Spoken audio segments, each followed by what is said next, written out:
Bonjour et bienvenue. Vous écoutez À qui bat plat, le podcast qui porte la voix des passionnés du vivant en Occitanie. Je suis Audrey Boyer, naturopathe certifiée, et depuis 2023, je sillonne l'Occitanie avec mon micro pour interviewer des amoureux du vivant.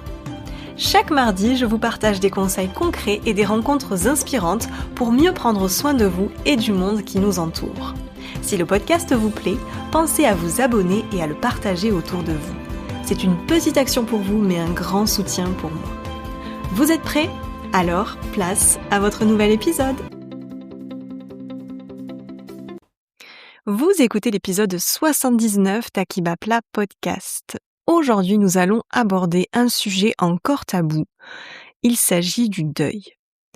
Perdre quelqu'un, une relation, un travail, un animal ou même une situation, le deuil nous traverse et nous laisse parfois sans repère et sans mode d'emploi.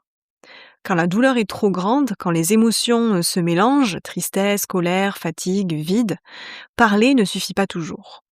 Et si, alors, une autre voie était possible, une voie plus douce, plus intuitive, plus respectueuse de ce qui se vit à l'intérieur. Dans cet épisode, nous allons explorer comment l'art-thérapie peut nous accompagner à traverser le deuil. Comment créer, dessiner, modeler ou peindre peut aider à exprimer l'indicible, à apaiser les émotions et à avancer dans le processus de deuil à son rythme. Pour en parler, j'ai le plaisir d'accueillir à nouveau Noélie Albouy, art-thérapeute à Carcassonne, dans ce podcast. Bonjour Noélie. Bonjour. Alors tu es art-thérapeute à Carcassonne depuis plusieurs années et tu accompagnes notamment des personnes à traverser des périodes de deuil. Qu'est-ce qui t'a donné envie de travailler sur cette thématique assez particulière ? Alors, ça m'est venu assez tôt parce que j'ai commencé ma carrière en fait dans le social en étant éducatrice, particulièrement en IME, en foyer. Et en fait, le deuil est déjà présent, mais dans n'importe quelle vie finalement. Et j'ai essayé d'accompagner ces personnes-là, mais en tant qu'éducatrice en premier lieu. En fait, je me suis rendu compte de quelque chose qui m'a un peu heurtée. C'est que le deuil, c'est quelque chose qu'on a beaucoup banalisé. C'est quelque chose que on trouve normal parce que, en effet, tout un chacun, on peut vivre un deuil à un moment donné de notre vie, peu importe lequel, enfant, adolescent, adulte. Et en fait, on a banalisé le fait que, puisque tout le monde le vit, c'est quelque chose que tout le monde peut vivre tranquillement. Parce que c'est normal. Et en fait, ça ne l'est pas. Parce que un deuil, pour moi, c'est quelque chose qui est très unique. On le vit chacun d'une autre manière. Chacun le vit d'une manière ou d'une autre, mal ou bien. Peu importe les circonstances du deuil, d'ailleurs, parce qu'on parle de deuil en général, mais ça peut être une séparation, ça peut être le deuil de quelqu'un qui est décédé, ça peut être le deuil d'une situation, peu importe. Mais on le vit tous, mais pourquoi on devrait le vivre seul ? Et en tant qu'art-thérapeute, j'ai eu beaucoup de patients qui sont venus pour un deuil, et qui se sont sentis complètement dépassés, en fait. Parce que c'est quelque chose, justement, qu'on banalise tellement qu'on se dit « ça va aller ». Mais non, on n'est pas censé le vivre seul, ce deuil-là. On n'est pas obligé, en tout cas. Donc si on a envie d'être accompagné, il faut qu'il y ait quelque chose pour. Oui, et souvent on entend des choses comme « Oh, mais avec le temps, ça va passer », alors que pas forcément. Oui, en effet. Il y en a beaucoup qui disent qu'avec le temps, ça passe, et en effet, pour certains, le temps suffit, en effet, à aller vers un mieux-être. Mais pour certains, le temps est encore pire, finalement, et ce n'est pas un allié. C'est au contraire un ennemi. Parce que plus le temps passe, et si on n'a pas travaillé dessus et qu'on se sent déjà mal à la base, en fait, c'est juste prendre un fardeau et le traîner derrière son dos. Et si le temps ne perce pas la poche qu'on a derrière le dos, en fait, le fardeau, il reste là. Donc, le temps n'est pas toujours un allié pour ça. Vraiment. Il y en a certains qui ont besoin de quelqu'un qui aide à porter ce fardeau-là ou qui aide justement à délaisser ce poids-là. Alors avant de rentrer dans le vif du sujet, vraiment sur le deuil, comment toi tu parles de l'art-thérapie ? Qu'est-ce que tu nous dirais sur l'art-thérapie ? Alors ça a toujours été un peu compliqué parce que les gens ne connaissent pas forcément cette pratique-là. Du coup, il y a beaucoup de travail pédagogique d'abord avant de présenter moi mon travail. Finalement, je suis obligée de présenter le travail en général, qui est l'art-thérapie. Moi, je le vois comme une manière d'expression qui est complètement autre que la parole. En fait, le but étant de s'exprimer, de lâcher prise, de se détendre, mais surtout de pouvoir lâcher tout ce qu'il y a à lâcher émotionnellement, autrement qu'en parler. On n'a pas tous les mots pour définir ses émotions, ses ressentis. On n'a pas tous les mots nécessaires et qu'il faut pour pouvoir parler de ses ressentis et de ce qu'on ressent, de sa manière d'être, de son bien-être ou de son mal-être. Et donc, c'est là que l'art-thérapie rentre en jeu pour moi. C'est vraiment un outil qui est très riche parce qu'il peut travailler non seulement sur ses ressentis, mais aussi sur la gestion des émotions, tout autant travailler juste simplement l'expression des émotions qu'on comprend pas forcément. C'est très confus, une émotion. On peut avoir de la tristesse mélangée à plusieurs choses, mélangée à de la colère, ou même de la joie qui vient s'immiscer là-dedans. Et c'est pas grave, c'est très bien. En fait, le but, c'est d'accueillir ces émotions à travers un support artistique. Parce que l'art, finalement, que j'utilise, qui est l'art plastique, du coup, donc vraiment le dessin, la peinture, le collage, l'écriture, ça peut être l'argile aussi. Le but, c'est simplement d'accueillir son ressenti et que ce soit un support pour pouvoir s'exprimer. Parfois, ce sera juste quelque chose qui va nous aider à discuter ensemble. Parce que faire quelque chose avec ses mains, c'est plus facile. Ça, juste, ça ouvre le champ des possibles. On est peut-être plus à l'aise, juste en dessinant, en parlant. Ou peut-être que certains ne vont pas parler du tout de la séance. Parce que leur manière de parler va se faire dans le processus créatif. En fait, ça ouvre une liberté énorme à l'expression de ses ressentis.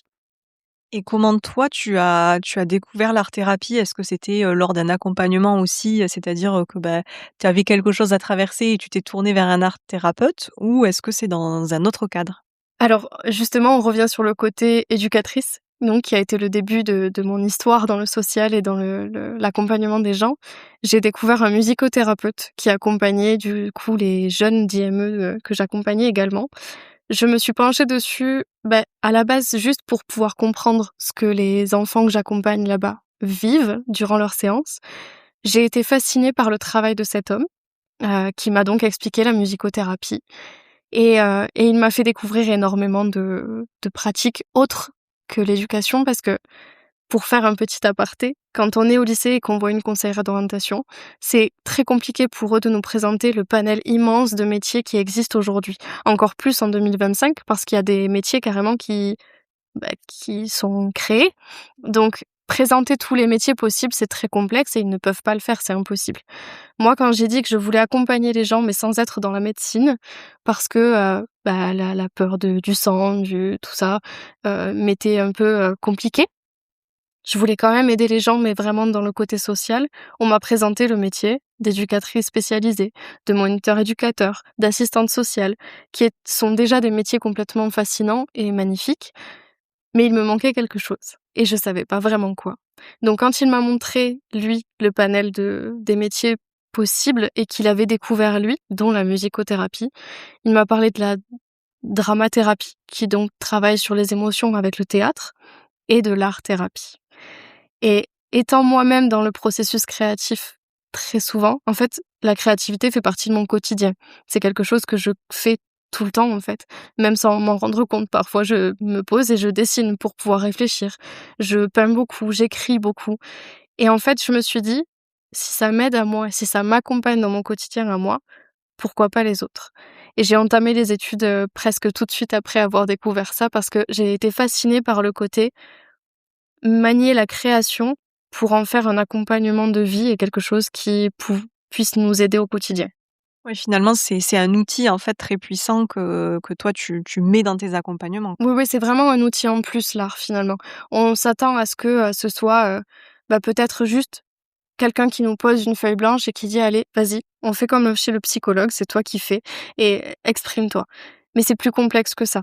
C'est vraiment accompagner la personne dans le processus créatif. Ce qui est important, c'est pas du tout le dessin qu'il va faire à la fin. Je ne suis personne pour pouvoir regarder son dessin et lui dire: «J'y vois ça, donc ça veut dire que». Pas du tout. Le but, c'est vraiment d'accompagner la personne en face à pouvoir être libre et assez à l'aise pour pouvoir exprimer ses émotions. C'est un outil qui est très fort. Et justement, dans le cadre du deuil, c'est un outil qui est très puissant, on va en parler. Le deuil, on le disait en introduction, c'est pas quelque chose qui est facile à aborder, dont on a envie de parler. C'est une thématique, voilà, des fois presque un peu taboue. On se dit: «Bon, même si ça concerne tout le monde, on n'a pas envie forcément de s'étaler sur les deuils qu'on a vécus ou, les deuils d'autres personnes. On peut être parfois mal à l'aise avec le deuil d'une autre personne aussi en face. Hem et c'est ce que tu disais tout à l'heure, c'est que c'est à la fois très universel, c'est-à-dire que, on est tous confrontés, dans nos vies à des deuils, différents, et en même temps très personnel. C'est-à-dire que, chacun, chacune va vivre son deuil à sa façon. Et en plus de ça, comme tu le disais, il y a plusieurs types de deuil aussi. C'est, la perte d'un travail ou la perte d'un proche ou, et cetera, et cetera. Tout ça, ça peut être des deuils.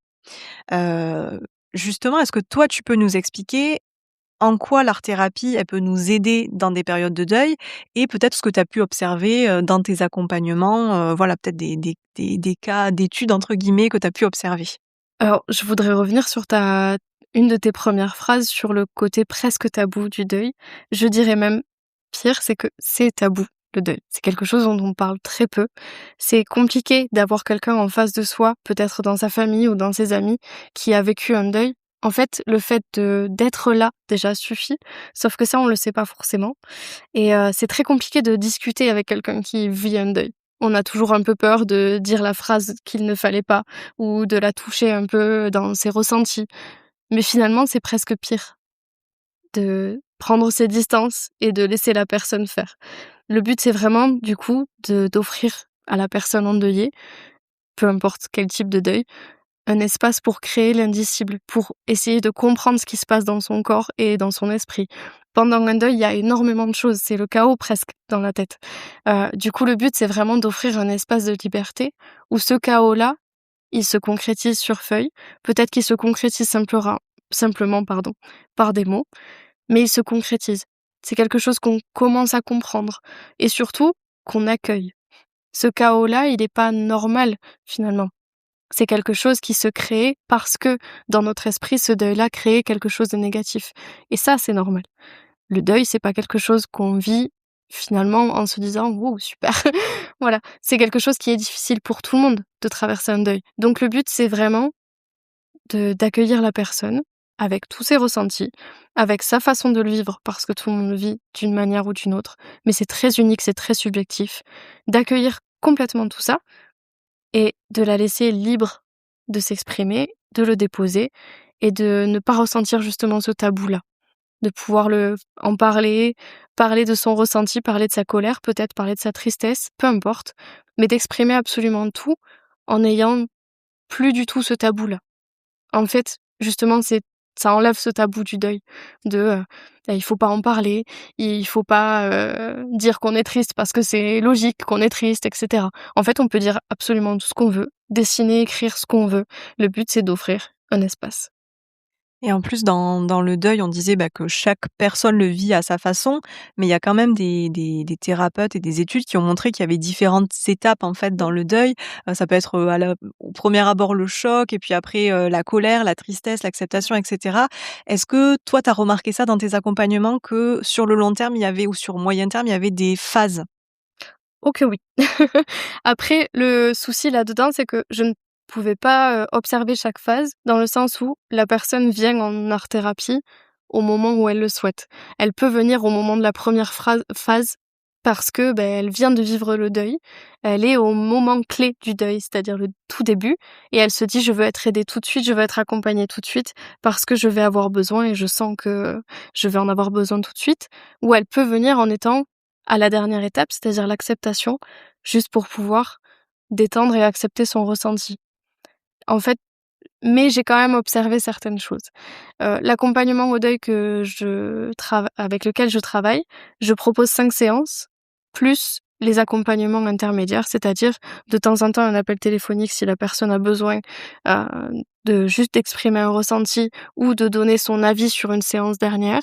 Un livret que j'offre, qui offre, un travail sur le deuil justement à faire à la maison, qu'on peut faire chez soi tranquillement en étant seul et en étant détendu, mais chez soi sous un plaid.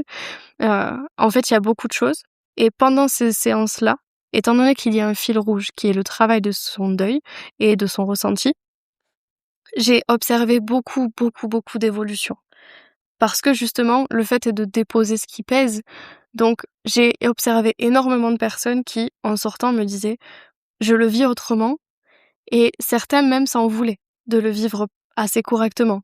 de s'offrir un mieux-être. Certains s'en veulent d'aller bien après un deuil. Quand c'est la perte d'une personne, par exemple, il y en a beaucoup qui vivent assez mal le fait d'aller mieux après, parce qu'ils culpabilisent d'aller mieux. Ils culpabilisent d'aller bien alors que quelqu'un est décédé derrière. Et c'est pour travailler tout ça justement que l'art thérapie rentre en jeu. C'est que on accueille absolument tout et on banalise rien, on enlève tous ces tabous et le but c'est justement d'aller vers un mieux-être et surtout vers une acceptation. Parce que finalement, même si ce deuil-là est difficile, on peut accepter qu'il est difficile. C'est normal que ce soit difficile, c'est humain de ressentir tout ça. Donc il y a un peu cette évolution-là de voir la personne évoluer avec ses ressentis surtout. Pas forcément guérir, parce que c'est pas le but. Le but, c'est d'accompagner vers un mieux-être. Mais vraiment, j'ai observé énormément de personnes qui ensuite m'ont dit qu'elles se sentaient plus légères et c'est vraiment mon but. Parce que si on accepte ces ressentis, finalement, ils ont beaucoup moins de poids sur nos épaules. Et je rebondis sur ce que tu disais, qui était super intéressant sur le fait de culpabiliser en fait, d'aller bien. On le voit dans des séries, dans des films, des femmes, qui s'habillent en noir pendant, je ne sais combien de mois, d'années, comme si en fait, il fallait rester un peu dans cet état-là de deuil en permanence et de le montrer, aux autres. Et je pense que ça, c'est aussi très, ancré dans notre société. C'est-à-dire que dans d'autres sociétés, en Inde, par exemple, c'est pas du tout enfin, en tout cas, les cérémonies funéraires, par exemple, sont pas du tout vécues de la même façon. Exact. Il y a même des tribus qui vivent le deuil en faisant la fête à la mort de quelqu'un. Ce serait hyper tabou en Europe de pouvoir faire la fête pendant un deuil. Tu parlais justement de cette vision de la femme qui s'habille en noir, qui reste triste. En effet, même dans les films, c'est très ancré cette image-là de quelqu'un qui va pleurer pendant des mois et des mois, voire des années, ne va pas revivre, ne va pas retrouver l'amour si c'est le deuil d'un amour, qui ne va pas se remettre tout de suite de ses émotions et vivre quelque chose. En fait, le tabou, il est dans un sens parce que, on parle pas à la personne endeuillée de sa tristesse, mais il peut être dans l'autre sens également. On on en veut presque aux gens qui vont bien après un deuil, alors que on ressent chacun d'une manière ou d'une autre. On a le droit d'aller mieux après et ce tabou-là, il faut vraiment l'enlever et c'est ce qu'on essaie de travailler justement, c'est que c'est sa vision de soi qu'on travaille. La vision des autres est à travailler aussi malheureusement parce que la société veut ça, mais on travaille vraiment sa vision. C'est son propre ancrage, c'est sa propre vie finalement. Donc on va travailler sur beaucoup, beaucoup de choses, mais ça en fait partie intégrante de l'accompagnement. Ce tabou-là à lever, dans un sens ou dans l'autre, dans le bon comme dans le mauvais côté. Donc finalement, ce que tu dis aussi, c'est que, en fait, traverser un deuil, ça vient bouleverser aussi d'autres pans de nous. C'est aussi, une occasion peut-être aussi de travailler sur soi et de devenir en fait une personne différente. Bien sûr, en fait, traverser un deuil quel qu'il soit, que ce soit une séparation, le deuil d'un travail, le deuil d'une situation, c'est se retrouver face à soi-même avec une perte, avec quelque chose en moins. Donc en fait, on se redécouvre. La plupart qui vivent un deuil d'un décès d'une personne, c'est une manière de vivre autrement sans avoir cette personne à ses côtés. En fait, en effet, c'est une redécouverte de soi. Du coup, il faut retravailler son ancrage, il faut retravailler son ressenti sans cette personne-là ou sans cette situation-là, peu importe. Mais c'est un énorme changement, c'est un bouleversement, un deuil. Donc en fait, il faut travailler tous les aspects de soi-même, pas simplement ces émotions négatives qui arrivent pendant le deuil. C'est les phases de changement de soi, comme un peu un passage d'adolescence. En fait, il y a une transformation presque. Du coup, c'est pour ça que travailler pour aller vers le mieux-être, en fait, c'est un travail qui est très, très complet. Parce que c'est travailler vers un mieux-être en étant une personne différente. Donc c'est très compliqué. Ou alors en étant la même personne, mais en retravaillant son ancrage parce qu'il manque quelque chose. C'est une perte. Donc, il faut pas jouer sur les mots, ça reste une perte. Que ce soit la situation, la personne, un amour, peu importe, c'est une perte. Donc il faut réapprendre à vivre finalement. C'est réapprendre à être soi, mais autrement. Est-ce que peut-être tu pourrais nous donner un exemple, concret de pratique artistique que tu peux proposer, lors d'un accompagnement, sur le deuil? Qu'est-ce que toi tu peux proposer? Alors tu nous disais tout à l'heure qu'il y avait différents, types enfin pas d'outils, mais en fait différents types de choses que tu utilisais. Ça pouvait être la peinture, ça pouvait être, des fois l'argile et cetera. Voilà, est-ce que tu peux nous donner comme ça des exemples et peut-être, selon les «phases» entre guillemets de deuil, tu vas peut-être pas utiliser les mêmes, supports? Je sais pas. Alors, chaque outil justement est fait et posé sur table, par rapport aux préférences de la personne, déjà, par rapport à ses capacités également. Parce que tout le monde ne peut pas tenir un crayon, tout le monde ne peut pas, peindre, tout le monde ne peut pas, malaxer l'argile, c'est pas facile pour tout le monde. Donc, dans un premier temps, c'est en rapport avec les capacités de la personne que j'ai en face et ensuite, c'est par rapport à ses préférences. Il y a des textures, par exemple, ou quelque chose de très sensoriel qui se passe dans l'art-thérapie. Donc le but est vraiment d'aller vers quelque chose avec lequel il est à l'aise, et de ne pas le mettre en porte-à-faux parce que le but, c'est de s'exprimer et d'être libre de le faire. Quelqu'un qui déteste toucher l'argile, je ne vais pas lui mettre un bloc d'argile devant sa main. Le support, du coup, c'est vraiment juste en rapport avec les capacités et les préférences de la personne. Ensuite, les accompagnements au deuil que j'ai réalisés étaient tous très, très, très uniques. Parce que comme j'ai dit, ça dépend de la phase dans laquelle ils sont, ça dépend de la personne, tout simplement, en fait. C'est très, très unique. Mais, je peux donner quelque chose d'assez concret que je fais presque systématiquement dans les accompagnements et que je trouve très intéressant, qui est un collage rituel mémoire, en fait. La personne a en face d'elle énormément d'images, de petites choses à coller, type autocollant, mais un peu sensoriel. Donc peut-être certains seront doux, certains seront rêches, certains seront brillants, d'autres seront mat. En fait, il y a beaucoup de choses sur la table. Le but est d'abord de trier ce qu'il préfère, ce qu'il veut, d'enlever le reste. Comme ça enlève le trop plein. Et ensuite de créer donc un collage rituel mémoire qui est en fait un support symbolique. C'est un support symbolique qui créera après une relation autrement avec le propre vécu de la personne. Le but, c'est de ressentir sur le moment, de discuter de ses ressentis si la personne le souhaite, parce que c'est quelque chose qui peut faire ou ne pas faire. On n'est pas obligé de parler s'il n'y a pas envie. On peut même beaucoup parler si on en a envie aussi. Mais le but, c'est de rentrer en communication avec soi-même, avec son propre corps, avec son propre ressenti, avec ce que son corps essaye de faire dire aussi, parce que toutes les émotions sont ancrées.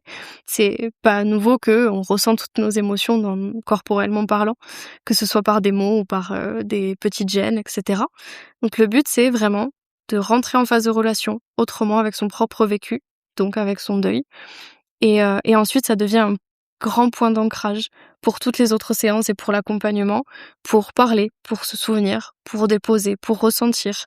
Le but étant de faire ça en première séance pour que ce soit un point d'ancrage. Si la personne, à un moment donné, trouve que c'est trop lourd à porter, ce qu'elle a fait, parce que peut-être qu'elle y mettra des mauvais souvenirs, bien, ça fait partie du processus artistique de peut-être le déchirer, le jeter, tout simplement le froisser pour en refaire quelque chose. Peut-être le déchirer et en refaire quelque chose justement après. Mais le but étant de commencer par un collage, parce que ça travaille le sensoriel, la mémoire, l'appréciation esthétique. Ça travaille tout en même temps et ça donne un point d'ancrage énorme à la personne. Et surtout, ça demande tellement pas de technique artistique que la personne se sent beaucoup plus libre de créer. Il y a ça qui est magnifique dans le collage, c'est que on n'a pas besoin de savoir dessiner, on n'a pas besoin de savoir peindre. En fait, ça aide à être beaucoup plus à l'aise et à se dire OK, je peux le faire. Donc il y a beaucoup plus de liberté. Et puis ça aide à se souvenir et surtout à accueillir. Oui, c'est vraiment comme tu dis la première étape en fait de quelque chose, qui va être, un peu plus long et dans le temps et qui va permettre, voilà de dépasser ça, de le traverser, de façon, plus sereine aussi. Et je voulais rebondir sur ce que tu disais sur le côté, qu'il y avait pas besoin de savoir de dessiner, et cetera pour, faire de l'art-thérapie et voir, un ou une art-thérapeute. Je me souviens qu'on avait discuté de ce point-là lors de l'épisode précédent qu'on a tourné ensemble il y a quand même presque 2 ans, je crois. Parce qu'effectivement, c'était une des questions que je t'avais posées, c'était: «Est-ce qu'il faut, entre guillemets, savoir dessiner ou être, voilà, adepte de telle ou telle pratique d'art pour faire de l'art-thérapie?» mais tu nous as répondu que non. Alors exactement, c'est quelque chose qui est très, qu'on entend énormément en tant qu'art-thérapeute, c'est: «Oui, mais moi je ne sais pas dessiner». En fait, c'est vraiment un blocage pour la plupart des gens. Heu, Beaucoup sont créatifs, aiment ça et puis aiment s'amuser peut-être même avec les matières, mais se bloquent complètement d'aller voir une art-thérapeute parce qu'ils ont peur de mal dessiner, de mal faire, que ce soit moche pour être un peu plus vulgaire, alors qu'en fait, c'est vraiment, vraiment pas du tout ce qu'on va regarder. On n'est pas là pour juger vos dessins. On n'est pas technicien, on n'est pas plasticien, on n'est pas prof d'art plastique, donc on ne va pas noter vos dessins. On ne va pas donner des détails sur les techniques en vous donnant des cours. C'est vraiment, vraiment pas le but. Alors, malheureusement, il y en a qui le font et c'est pas de l'art-thérapie. En fait, le but, c'est vraiment de vous laisser libre. Donc, ça n'a aucun sens de vous dire non mais là c'est mal dessiné. Donc en fait il n'y a pas du tout besoin d'avoir de compétences artistiques pour aller voir une art thérapeute. Bien au contraire. Le but c'est juste de lâcher prise. Donc si vous voulez prendre un crayon et gribouiller sur une feuille et que ça ressemble à absolument rien, eh bien c'est parfait. Parce qu'en fait le but c'est juste de s'exprimer. Et quand on s'exprime, ça ressemble pas toujours à quelque chose. Et c'est complètement ok. Oui, c'est ça, c'est des fois on sait même pas en fait trop, comment organiser ses pensées et cetera et en fait quand on va retranscrire, ça, par exemple sur une feuille, ça va être, la même chose. Exactement. Et puis moi, le but, ça va pas être de vous demander de dessiner quelque chose de concret pour pouvoir me parler de vos ressentis. Bien au contraire. Moins c'est concret, plus ça part parce que votre corps l'a exprimé à votre place et plus ce sera facile pour nous de travailler sur votre ressenti. Parce que le but est de vous accompagner justement pas en vous disant « dessine-moi ce qui te rend triste ». Ça n'a aucun sens. Personne ne sait quoi dessiner quand on demande ça. Et puis, on ne peut peut-être pas symboliser une émotion. En plus, c'est très compliqué à faire. Donc, c'est pas un problème.